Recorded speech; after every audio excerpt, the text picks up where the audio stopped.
Hello friends, welcome back to Tarotees. तो आज की रीडिंग में हम देखते हैं कि यूनिवर्स आपको क्या इंपॉर्टेंट मैसेज भेज रहे हैं और हम टेट के जरिए इसे डिकोड करने की कोशिश करेंगे। और अगर आपको ऐसा लग रहा है कि चीज़ें आपके फेवर में नहीं जा रही हैं या फिर आपको किसी से धोखा मिल रहा है या फिर आप चाहते हैं कि पुरानी सारी चीज़ों को भूल कर आप एक नए सफ़र की तैयारी करें, तो ये वीडियो आपके लिए एक साइन हो सकता है। तो आपके मन में जो भी सवाल हैं उसका जवाब आज आपको मिलने वाला है। तो दोस्तों जल्दी जल्दी से रेडी हो जाइए सच का सामना करने के लिए, और इस रीडिंग की एनर्जी से कनेक्ट होने के लिए कमेंट में 888 ज़रूर टाइप करिए। और दोस्तों बता दूं कि ये एक कलेक्टिव रीडिंग है, टाइमलेस रीडिंग है और एक जनरल रीडिंग है। तो इसे जनरल रीडिंग की तरह लेना है। टाइमलेस रीडिंग है तो आप जब भी इसे देखेंगे ये आपसे रेजोनेट करेगी। और ऐसा हो सकता है कि सारी चीज़ें आपसे रेजोनेट ना करें या कुछ चीज़ें हैं जो आपसे रेजोनेट करें, तो आपको उसी तरीके से लेना है। अगर कोई भी चीज़ आपसे रेजोनेट नहीं कर रही है तो इसका मतलब है कि यूनिवर्स अभी आपको कोई मैसेज नहीं देना चाह रहे हैं। तो फिर इस कंडीशन में आप कोई और रीडिंग देखिएगा। ओके दोस्तों, इस रीडिंग को सभी धर्म के मानने वाले भी देख सकते हैं। और दोस्तों यूनिवर्स ने जो भी आज मैसेज दिया उसको सिर्फ एक प्रेडिक्शन की तरह मत लेना, इसे आप अपनी ज़िंदगी का एक डायरेक्शन समझिए। और अगर आपको लाइफ में इनजस्टिस फील हो रहा है तो याद रखो कि कर्म का न्याय हमेशा जो होता है वो सही होता है। और अगर आप किसी डाउट या फिर धोखे से गुजर रहे हैं तो हमेशा अपने इंट्यूशन पर भरोसा रखो। और अगर आप किसी नए सफ़र पे हैं तो बिना डरे आपको आगे बढ़ना है, लेकिन सही प्लानिंग के साथ में बढ़ना है। दोस्तों मैं बार बार कहती हूँ, प्लीज़ कमेंट में अपना इंट्यूशन शेयर करें।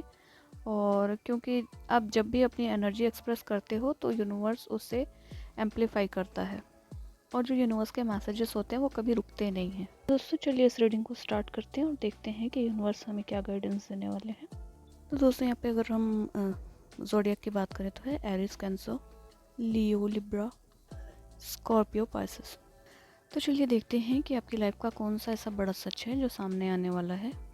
तो दोस्तों अगर हम यहाँ पे आपकी करंट एनर्जी देखें तो यहाँ पे स्टार और नाइट ऑफ वॉन्ड्स का कार्ड है, जो कि आपके अंदर एक नया स्पार्क लेके आ रहा है और उम्मीद है कि ये नए सपनों की शुरुआत हो सकती है। लेकिन नाइट ऑफ वॉन्ड्स एनर्जी भी है और काफ़ी रेस्टलेस एनर्जी होती है, ये एडवेंचरस होती है, इम्पल्सिव होती है। तो यहाँ पर ऐसा लग रहा है कि आप किसी नए सफ़र की तैयारी कर रहे हैं, लेकिन शायद अब बिना किसी प्रॉपर प्लानिंग के। तो अगर इस टाइप की अगर अभी आपकी करंट एनर्जी है तो प्लीज़ प्लानिंग करना स्टार्ट कीजिए। जो भी चीज़ें आप स्टार्ट कर रहे हैं उसको प्रॉपर तैयारी के साथ में चालू करना है और आगे बढ़ना है। और यहाँ पे आप आगे बढ़ते हुए दिखाई दे रहे हैं। यहाँ पर आपकी लाइफ में कोई कार्मिक चैलेंजेस भी आए हुए हैं, क्योंकि यहाँ पे 3 ऑफ पेंटिकल्स का कार्ड है। और ये आपको एक चीज़ और कहता है कि अगर आप आइसोलेटेड होकर चीज़ें कर रहे हैं या फिर अकेले अकेले कोई चीज़ें कर रहे हैं तो उस चीज़ को आप थोड़ा ध्यान दीजिए और आपको अब टीम वर्क करना है। साथ ही साथ यूनिवर्स यहाँ पे ये भी कह रही है कि आपको पेशेंस सीखने की ज़रूरत है अभी। तो आपको इमोशंस से ज़्यादा लॉजिक यूज़ करना है। और अगर आपके आसपास कोई सीनियर या फिर एक्सपीरियंस्ड पर्सन है और अगर वो आपको कोई चीज़ एडवाइस करते हैं तो आपको उनके एडवाइस को नज़रअंदाज़ भी बिल्कुल भी नहीं करना है। तो चलिए देखते हैं कि आपकी डेस्टिनी और फ्यूचर में क्या चीज़ें आने वाली हैं। तो यहाँ पे आपका एक अच्छा टाइम आ रहा है, जो कि आपके कार्मिक साइकिल आपने शुरू हुए थे वो अब कंप्लीट होने वाले हैं और आपको यहाँ पर जस्टिस मिलता हुआ दिखाई दे रहा है। तो आपने पास्ट लाइफ में जो भी डिसीजंस लिए होंगे अच्छे या बुरे, तो उसका रिज़ल्ट आपको उस हिसाब से मिलेगा। तो यहाँ पे नाइट ऑफ पेंटिकल्स है और हरमिट भी है। तो यहाँ पे हिडन एनिमीज़ भी हो सकते हैं आपकी लाइफ में, या फिर कोई ऐसा इंसान जो धीरे धीरे आपके लाइफ में आएगा और बहुत करीबी हो जाएगा आपके साथ, और फिर उसके बाद आपके अगेंस्ट में प्लानिंग कर रहा होगा। और ये जो इंसान होगा ना बहुत ज़्यादा शांत दिखाई देगा, बहुत धीर गंभीर नेचर वाला आपको लगेगा, लेकिन अंदर ही अंदर ये चालाकियाँ कर रहा होगा। तो ये आपको देखना होगा कि कौन है जो आपका सच्चा दोस्त है और कौन नहीं।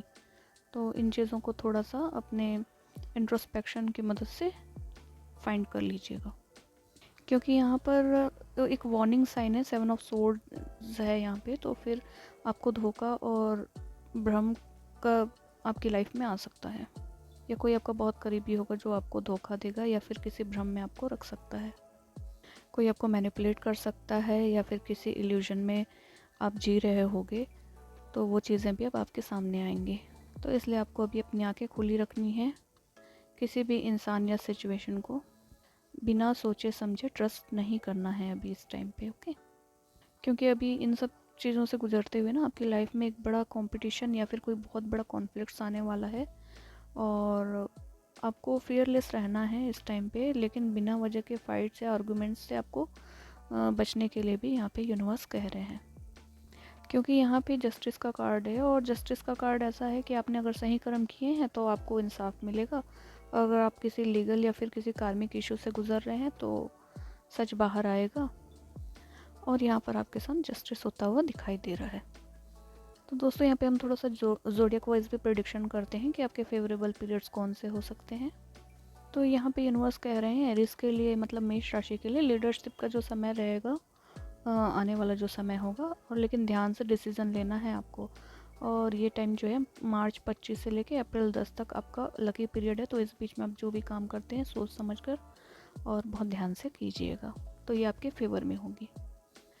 कैंसर राशि वालों के लिए ऐसा है कि सीक्रेट्स होगी कोई जो वो बाहर आने वाली है, और ये जो है आपके लिए जो अच्छा समय जो होगा, लकी टाइम जो होगा, वो 15 अप्रैल से 5 मई के बीच में आ रहा है। वहीं पर लियो वालों के लिए ये कॉन्फिडेंस और ग्रोथ का समय है, और अप्रैल 20 से लेके मई 15 तक आपको ये चीज़ें यहाँ पे आपको दिखाई देने लगेंगी। आपको जो अच्छा समय है वो आप चालू हो जाएगा, और इस बीच में आपको बहुत अच्छे से मेहनत करनी है।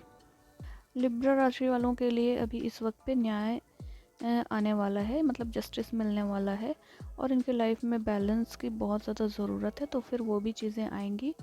और मार्च 30 से लेके अप्रैल 20 तक आपका अच्छा समय होगा। यहाँ पर यूनिवर्स कह रही है कि स्कॉर्पियो वालों को अभी थोड़ा धोखा और इल्यूजन से बचना है, और अप्रैल 5 से लेके अप्रैल 25 तक का समय आपके लिए फेवरेबल हो सकता है। यहाँ पे मीन राशि वालों के लिए कहा जा रहा है कि आपको अपने इंट्यूशन पे भरोसा करना है, उसे ओवरलुक नहीं करना है, और अप्रैल 10 से लेके मई 10 तक का समय आपके लिए अच्छा समय होगा। तो दोस्तों अगर ये रीडिंग आपसे रेजोनेट होती है तो लाइक शेयर और कमेंट ज़रूर करें, और अपने ज़ोडिएक साइन लिखना ना भूलें। प्लीज़ प्लीज़ प्लीज़ मेरे चैनल को सब्सक्राइब करें। यहाँ पे 90% लोग ऐसे हैं जो मेरे चैनल को सब्सक्राइब नहीं कर रहे हैं, तो प्लीज़ सब्सक्राइब कर लीजिए। सब्सक्रिप्शन का कोई चार्ज तो लगता है नहीं, और मुझे मोटिवेशन मिलेगा। अभी बस इतना ही।